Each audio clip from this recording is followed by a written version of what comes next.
Good day everyone and welcome back po sa panibagong episode na naman ng aming channel. At ako nga po pala ulit si Allen ng Greenyard TV. And para naman po sa vlog natin for today. So, ang share ko naman po sa inyo or ang pag-uusapan naman natin ngayon ay yung mga house plants na pwede nyong ilagay or i-display doon sa mga darkest area or spot ng inyong mga bahay. So, ito yung mga low light tolerant na mga house plants. And when we say low light, hindi naman ibig sabihin nun no light at all. So, ito meron pa ring light na kailangan. So, wala namang mabubuhay na halaman nang walang liwanag o walang sikat ng araw. Pero itong mga halaman na ito yung kayang i-tolerate yung mga ganong conditions. At syempre, bago po tayo magsimula sa mga bago pa lamang po sa aming channel, huwag niyo pong kakalimutan na mag-like, share, and subscribe, and pakihit na rin po yung notification bell para maging updated kayo sa mga susunod pa naming videos. Paki-visit na rin po yung aming Facebook at Instagram page, Greenyard PH po. And nandito po sa screen yung aming complete address. Unahin na po natin sa ating list itong mga English ivy, especially itong mga colored green ones lang. So ito, pwede nyo siyang ilagay sa loob ng bahay ninyo na hindi masyado, or sabihin na natin na hindi malapit sa bintana. Yung malayo siya sa bintana at hindi masyadong nakakakuha ng sinag ng araw. So okay lamang siya. And ang kailangan lang nating i-avoid dito ay yung pagdidilig sa kanya. Unang-una, ang mga English ivy kasi, kaya hindi rin siya masyadong inilalagay sa labas, lalo na yung hindi pa masyadong makakapal. Kapag kasi, lalo na ganitong season, kapag kasi siya ay talagang naulanan, nalulusaw siya, may tendency siyang malusaw. So, kailangan sa kanila, or mas gusto nila, yung soil nila ay natutuyo para hindi malusaw yung mga ugat na meron sila. So, yun. And ang isang pwede natin gawin dito sa mga English ivy, kahit once a week, ilabas lang natin siya kung kailan natin siya didiligan. Para, kunyari, matamaan siya ng morning sunlight. Wala namang problema sa kanya yun eh. Pag tinamaan siya ng morning sunlight, and pagkatapos diniligan nyo siya, and tsaka nyo siya ulit ipasok. Pagkatapos nun, yun, kahit once a week, ganun lang yung routine, okay na dito sa mga English ivy, magta-thrive. Basta ang kailangan lang nating iwasan ay mababad yung ugat nila sa basang soil. Kailangan may pagkakataon na madry yung soil nila para maiwasan ang pagkalusaw nila.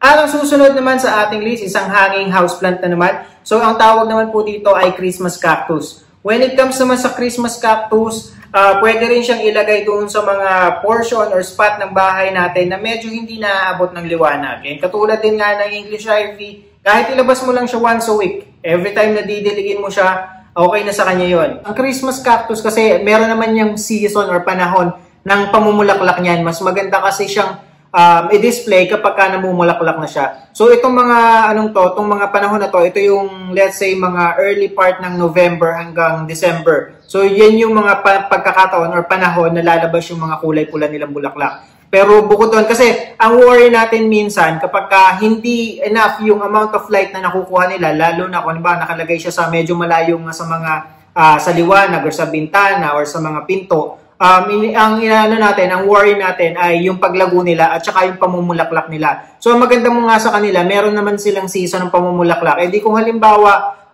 nandun na tayo sa season na maaari silang mamulaklak, doon lang natin sila bigyan ng amount of light na kailangan nila. Kasi ang tatlong factor ang kailangan nila talaga para sila ay mamulaklak. Yung temperature, yung water, at saka yung amount of light na nare-receive nila. So yan, siguro, katulad ngayon, nasa June pa lang naman tayo, kaya walang problema sa kanya kahit hindi enough yung amount of light na nakukuha niya. Ang isang bagay lang nating tatandaan dito ay yung watering. Pero sa kanya, compare mo sa mga English ivy, okay lang naman sa kanya na medyo nabababad siya sa basa kasi hindi naman basta-basta nagsasuffer sa root rot itong mga Christmas cactus. Huwag lang yung laging basang-basa. At saka ang ginagamit na soil dito sa amin kapag nagtatanim ng Christmas cactus ay yung coco peat, yung mixture doon sa soil kasi sila yung nakakapag-stock ng moisture, nakakatulong sila. So ibig sabihin, pwede rin naman yung mga mixture ng mga dried rice hull o yung ipa ng palay. Pero susunod naman sa ating listahan ay ito naman bonsel. So itong bonsel, subok na to kasi ito nasa bahay namin and doon sa spot na pinaglalagyan ito, hindi rin naman sasabihin natin na napakaliwanag kasi malayo siya sa malayo siya sa bintana, malayo siya sa mga pinto namin. Pero as you can see, ito nag-thrive na, nagkaroon na ng mga panibagong anak to na na-separate na namin dito sa pinaka-mother plant na to. At yan, nagkaroon ng panibagong mga suloy. And tuloy-tuloy yung paglaki niya, hindi masailan. Actually, lahat ng varieties ng snake plant, ganun eh.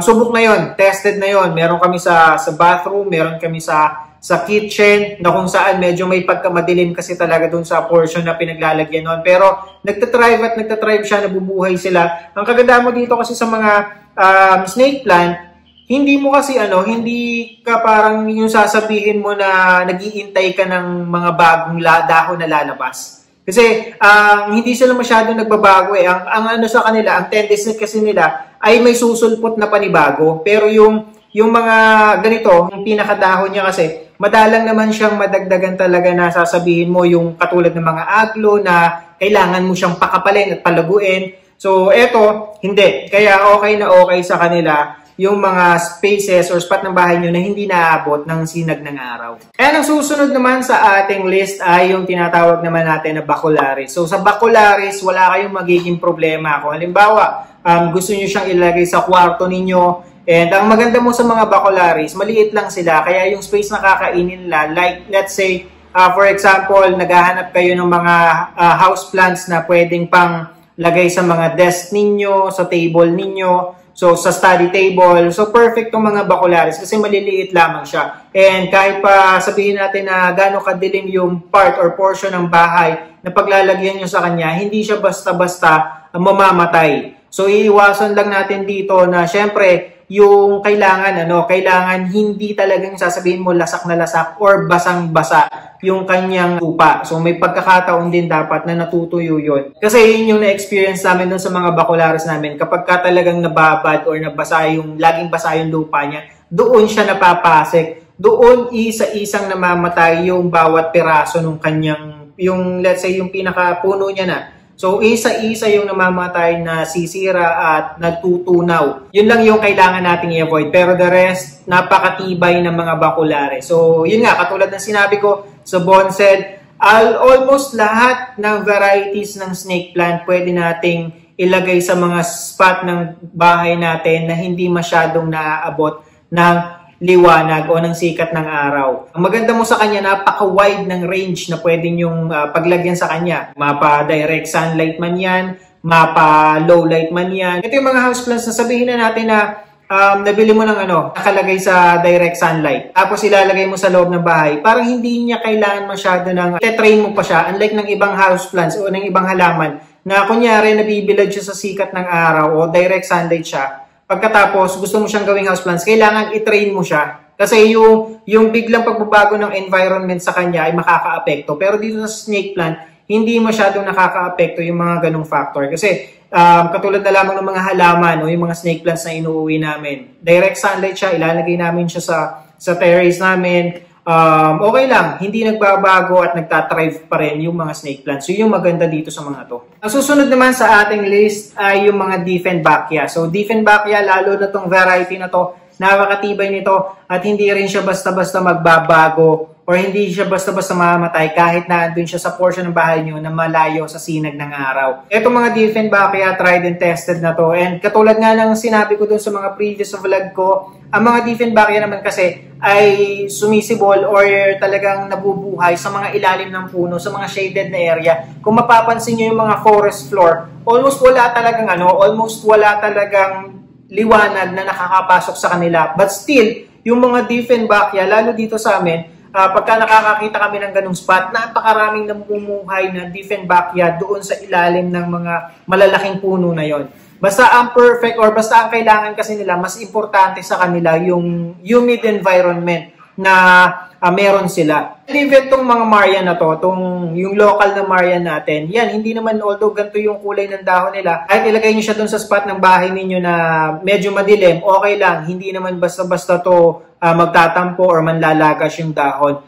Hindi ko pa lang natatry itong mga tropic Marian, pero since Dieffenbachia siya, naniniwala ako na matibay din tong mga to. Pero yung mga local dito sa atin, katulad ng mga nakikita lang natin sa mga tabing daan, yan, perfect para doon sa mga spot ng bahay ninyo na medyo madilim. Tsaka isa pa, itong Dieffenbachia, isa to sa mga win-water propagate ko. And doon sa water propagation na ginawa natin, sila kasi nakalagay sila doon sa spot ng bahay na hindi rin naaabot ng liwanag o yung sabihin na natin na medyo madilim na parte. But still, nabuhay sila at nagkaroon siya ng panibagong mga ugat kahit nga yun. Katulad niyan, hindi pa yan fully established or water propagated pa tong mga Diefenbachia na to. Pero ayan, makikita nyo naman na meron siyang ugat na napasibol. So ibig sabihin, walang problema sa kanya kahit na andun siya sa mga low light environment. Ang susunod naman sa ating list, syempre kung meron tayong snake plant, meron tayong Diefenbachia, hindi rin pwedeng mawala dyan yung ZZ plant. Katulad din ng nabanggit ko kanina,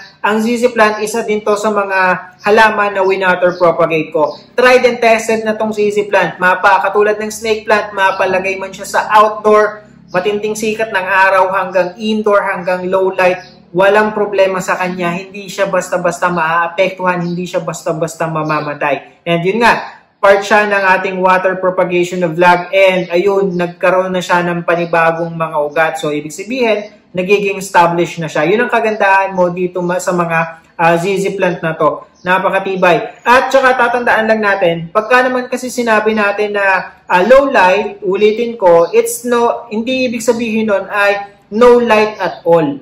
So may mga factors din tayong dapat i-consider kasi syempre mga houseplants nga din itong mga ito. At ang isa pang maganda dito sa mga ZZ plant, bukod sa kaya nang i-tolerate yung amount of light na nakukuha nila kahit man gaano kakonti yan, napaka low maintenance nila.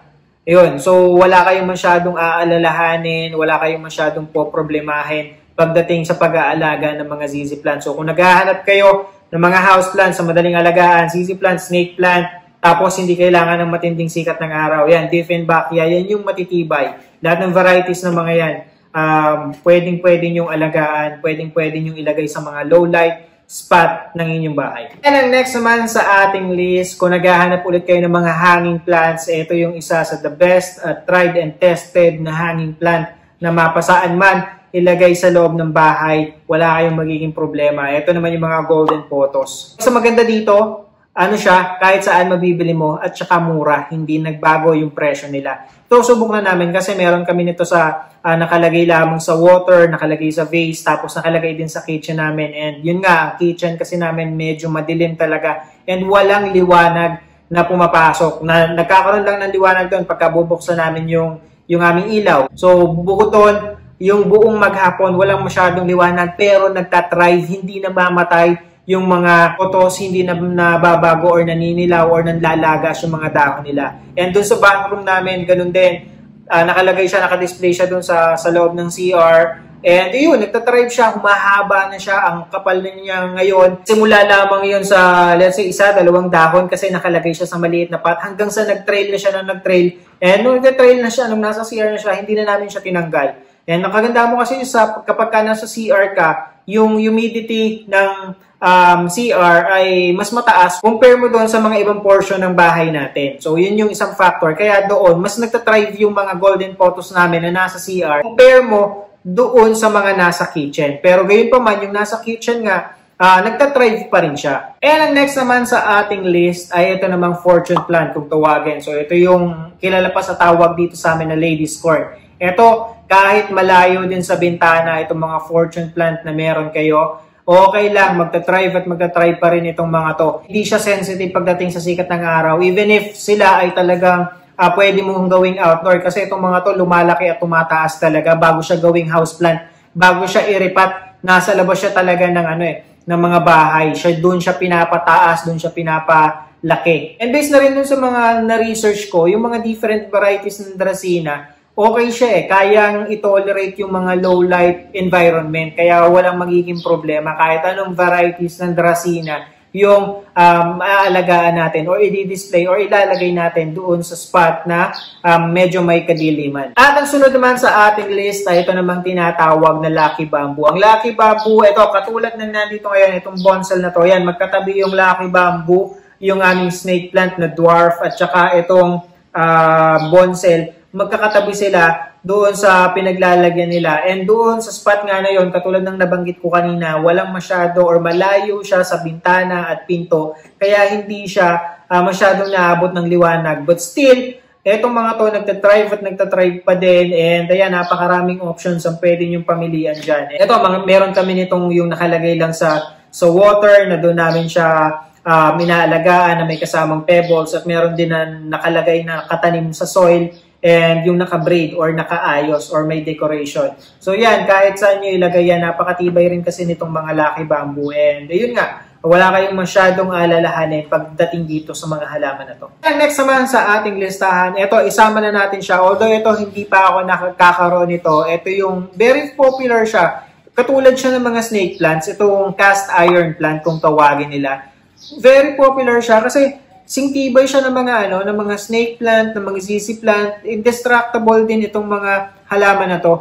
Kahit ineglect mo itong mga halaman na to, kahit nga ilagay mo siya sa mga spot ng bahay ninyo na hindi naaabot ng liwanag masyado, mabubuhay at mabubuhay ito. Pero yun nga, hindi pa ako nagkakaroon ng opportunity na mag-alaga nito. Pero every time, lumalabas siya sa mga list ng mga halaman na napakatitibay at kayang i-tolerate yung mga ganitong conditions. Ang susunod naman sa ating list ay ito namang tinatawag naman na Syngonium. Itong mga Syngonium, low light tolerant din itong mga houseplants kahit malayo sa mga bintana at pinto ninyo, magta-thrive at magta-thrive siya. Pero, huwag nating i-compare, yung lagi nating tatandaan, huwag nating i-compare yung growth ng mga halaman na to doon sa growth na nakakakuha ng mas maraming liwanag. Siyempre, since kokonti yung amount of light na nakukuha nila, although kaya nilang i-tolerate yung ganung condition, siyempre, merong effect yun doon sa paglaki nila, paglago nila, dahil nga hindi enough pa rin yung amount of light na nare-receive nila. Yun yung kailangan nating iwasan na ikumpara. Siyempre, babagal at babagal yung paglago, pagtaas or paglaki ng mga halaman na hindi nakakakuha ng mas maraming amount of light. Ang susunod naman sa ating listahan ay ito namang Emerald Beauty. So dito, Emerald Beauty ay isang variety ng aglo. So yan, specific tayo. Ito kasing Emerald Beauty, meron kami sa bahay nito. And ito, subok na siya kasi naiwanan ko siya sa isang spot na talagang sobrang dilim. Yung ibig sabihin, 24/7, wala siyang light na nakukuha talaga for 1 week. Pero noong nabalikan ko siya, hindi nagbago yung hindi nagbago yung kanyang ganda, hindi nagbagsakan o nanamla yung mga dahon niya. And yun nga, kaya niyang i-tolerate yung mga ganitong conditions. And based na rin dun sa nabanggit ko, dun sa previous vlog ko, at saka dun sa mga nabasa ko, yung mga dark colored na mga aglo, or yung mga mas darker nga yung color ng mga dahon nila, sila yung matitibay doon sa mga spot ng bahay ninyo na konti lang yung amount of light. So yun, kung halimbawa gusto nyo yung mga aglo, problema natin yung sunlight o yung liwanag na meron sa loob ng bahay natin, yun yung mga varieties na hanapin natin. Yung mga may darker color na foliage. So ayan, yung Emerald Beauty, yung Silver King, Silver Queen, yan yung matitibay sa mga ganitong environment. So, yun lamang po, and dito na po natatapos ang vlog natin for today, and I hope nakatulong at nag-enjoy kayo sa panonood ng video na to. And again, sa mga bago pa lamang po sa aming channel, huwag niyo pong kakalimutan na mag-like, share, and subscribe, and pakihit na rin po yung notification bell para maging updated kayo sa mga susunod pa naming videos. Please also visit na rin po and support yung aming Facebook and Instagram page, Greenyard PH po. So magkita-kita po ulit tayo sa susunod na episode ng Greenyard TV, and thank you for watching.